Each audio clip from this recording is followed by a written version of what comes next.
Hello, welcome everyone. This is an intuitive shamanic.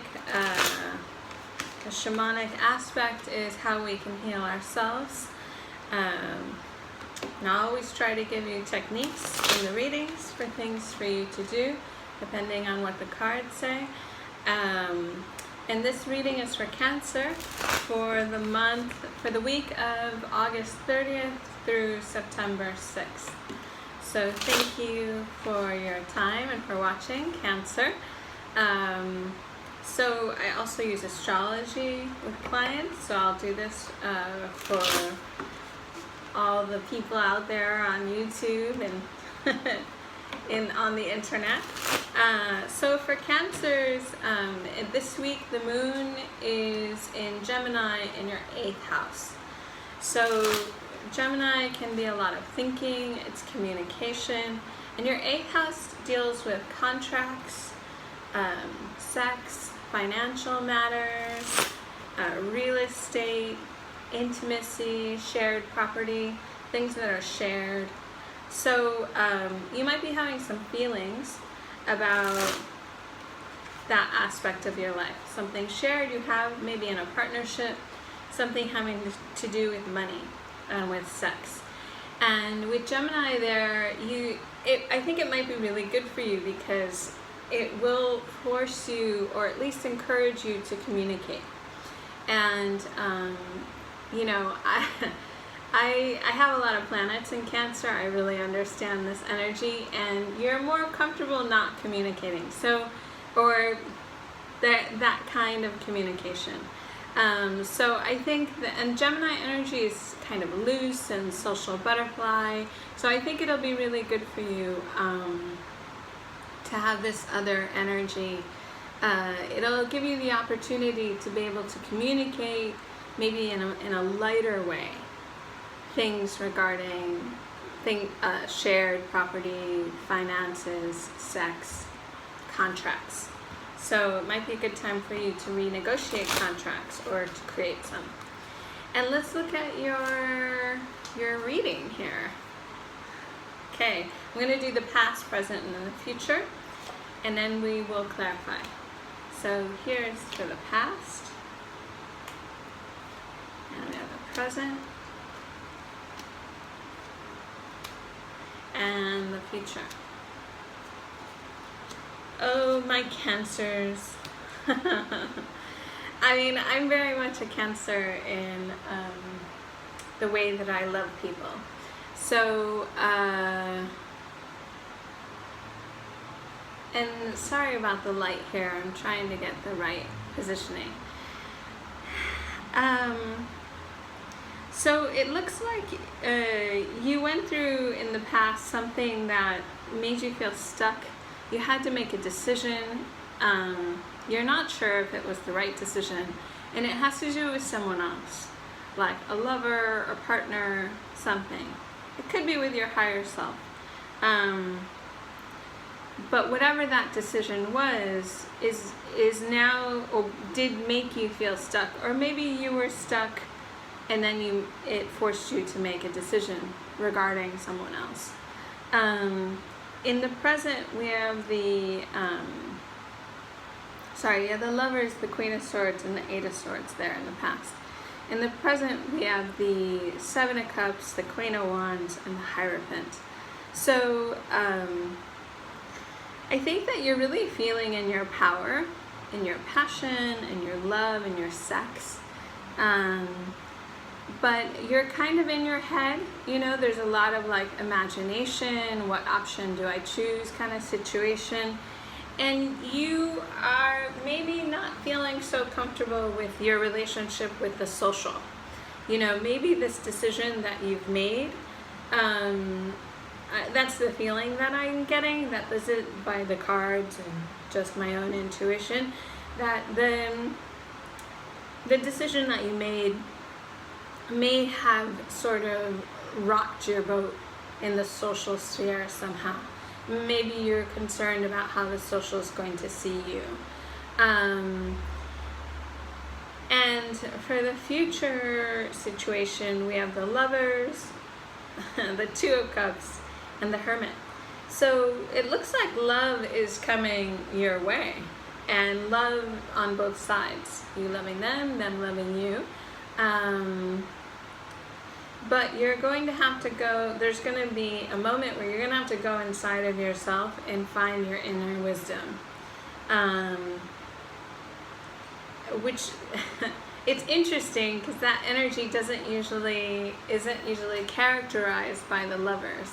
But in your particular case, in this particular case, it will be. So let's clarify. Let's clarify the past. Sorry, Cancer. I really want you to see me.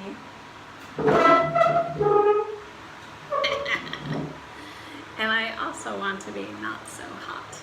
So let's clarify this Lovers in the recent past.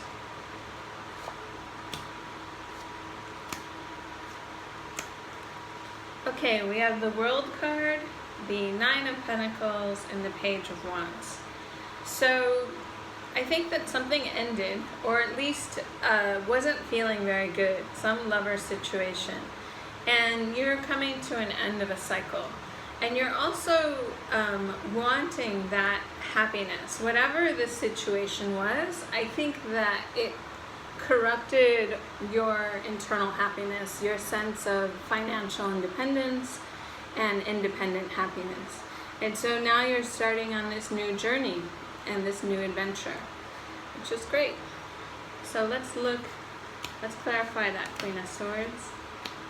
We have the High Priestess, the Eight of Cups, the Knight of Cups. So it looks like you were following your intuition. You decided to leave even though it was painful for you. And again, you're starting on a new journey, a new emotional journey. So not just a journey of passion, but a new emotional journey.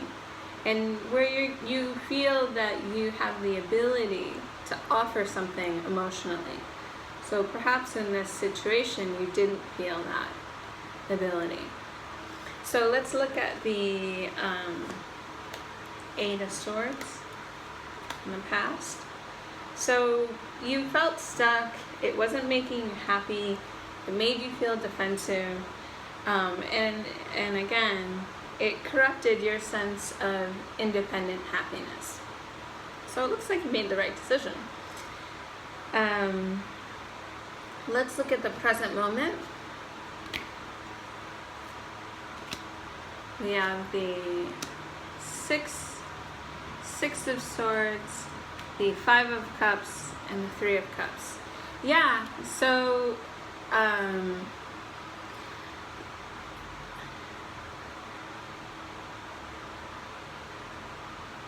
you're kind of imagining all of these different options because you left something, or someone left.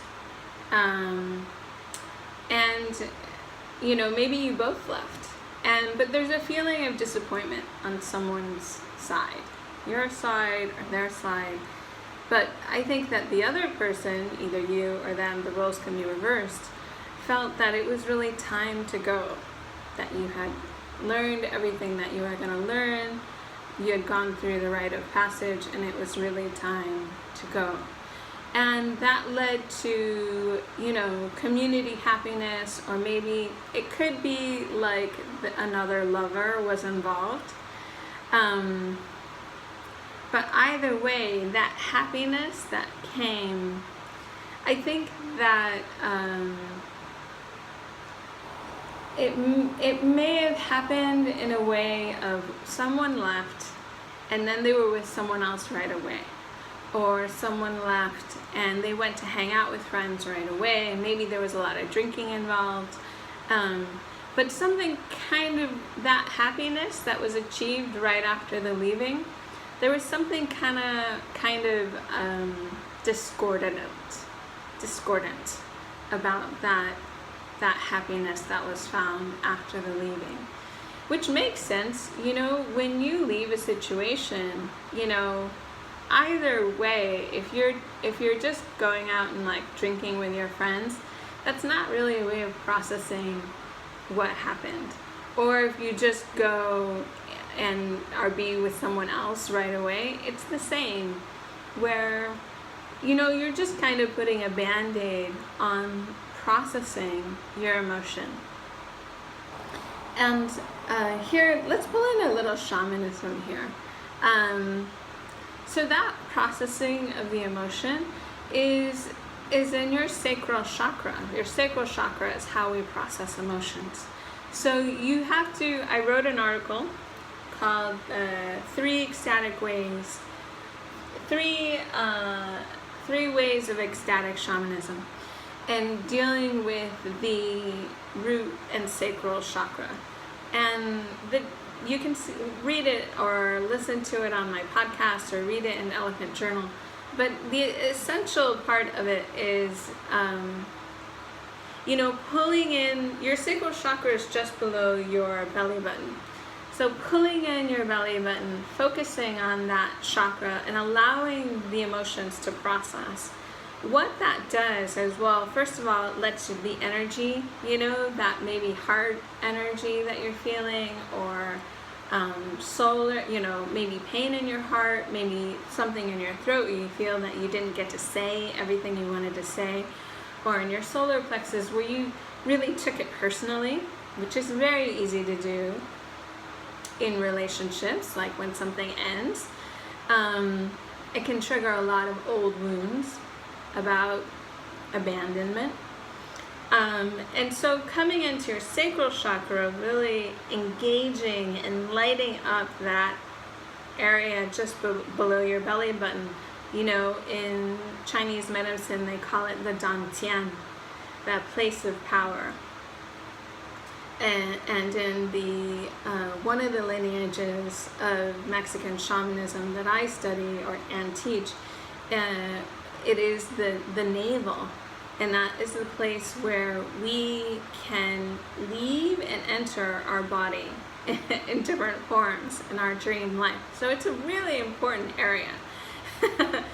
And for the yogis, it's the place where we process emotion. And also the place where we come into a higher vibration of energy. So out of just survival mode and into a place of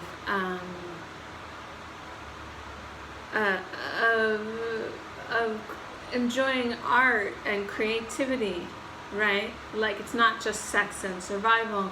We're becoming more enlightened, where we can appreciate the beauty of the world and create. So that is the place to work with when things fall apart, when endings happen. But when we just go into another relationship or just go into escaping into alcohol, then we don't ever get to process those emotions. They just stay inside of us. And those feelings of maybe abandonment, or, all the things that come up when relationships end. Feelings of not being good enough or abandonment, all those things. We don't get to process those things, and then they stay inside of us, and then we kind of hang on to them. They stay in our subconscious. Okay, so let's continue. Then this next phase of the present moment, you look very much in your power. So, and I'm not going to keep messing with the camera because I have like a noir thing going on. But part of my face is in shadow, and maybe you can appreciate that, Cancer. I have a dear friend, Cancer friend, who really loves noir. And I like noir too, and I have a lot of Cancer. So this empowered energy is coming from an ending. Something you were really hurt, and it was time for you to end, for it to end. And you feel victorious in that leaving, and you feel victorious in this decision that you've made, and like you know what you're doing. So beautiful. And let's clarify the Hierophant in this present moment. So I think that you feel a bit judged by society, by the social sphere, because you worked really hard on this relationship or this commitment that you were in, and you were hoping that, you know, it would be something that you could build on, or maybe it was something that you built, and you know, and now you're beginning again. You know, it's up to us when we allow the opinion of the social to, you know, make us feel judged, then we're giving our power away, you know? And the truth is, we need our power. If you read books about shamanism, it's all about gaining our personal power. So, well, in our body, and there are as many different kinds of shamanism as there are kinds of people in the world. So I don't want to generalize and say if you read books about shamanism, but you know, there are some similarities in that it's all about dealing with ourselves and our own energy. And so if we give up that power over our own development because of the outside world, well, the outside world, it reminds me of this wonderful quote from Shakespeare. I'm not going to remember it, but it's something like, basically like, life is a joke being told by a fool. And I think it's from Macbeth. And we are the fool telling the story of life. And it really is, we all tell our own story. So giving your power away to the social is, you know, it's like, do they really know what's best for you? Do they even know what's best for them? It's something to ask yourself. I mean, we all do it, but it's good to get a little perspective. So in the future, you have this lover's energy, this love coming together energy. If you're looking for love, it's gonna come your way. And it's because you've transformed and have, you've had this death, and you've transformed and you've come out of it a different person. You've released the load that you are carrying. And I think that you are releasing that part of you that sabotages yourself also. So, you know, you can do mirror work. That's what we call it in the lucid dreaming practice of Central Mexico, where you really release and confront your shadows. I think that you are here, or maybe that if you're reading, this is for the future. So maybe investigate doing some shadow work to release that self-sabotaging. And then let's clarify the Two of Cups, which again is two people coming together in love on both sides. We have the Ace of Wands, the Hangman, and the Seven of Swords. Yeah, so there's a lot of passion here, but it might be kind of stifled and it might be stifled because there is some self-deception. But I think that you are staying in a place of like, you're like, I'm not gonna move very fast, I'm trying to gain wisdom. And be careful, if this is someone else, if this is your other person, and things are going slowly, you know, try not to take it personally that they are, you know, don't fool yourself that it's for some malicious reason. You know, I think with this Hermit card, and let's clarify, it's time to kind of go inward and go slowly. We have the Moon, the Five of Wands, and the Six of Pentacles. Yeah, you want something that's equal give and take, but there's a lot of mystery here. You're not sure what's going to happen with this new relationship. And, you know, you just came from this place of like conflict, having to defend yourself. So it makes sense that you want to go inside, find your own inner light, basically. So I think that this is a great reading, Cancer. You've been through a lot, you're letting go, you're dealing with your shadow, and you're going to come into a new, better place in love.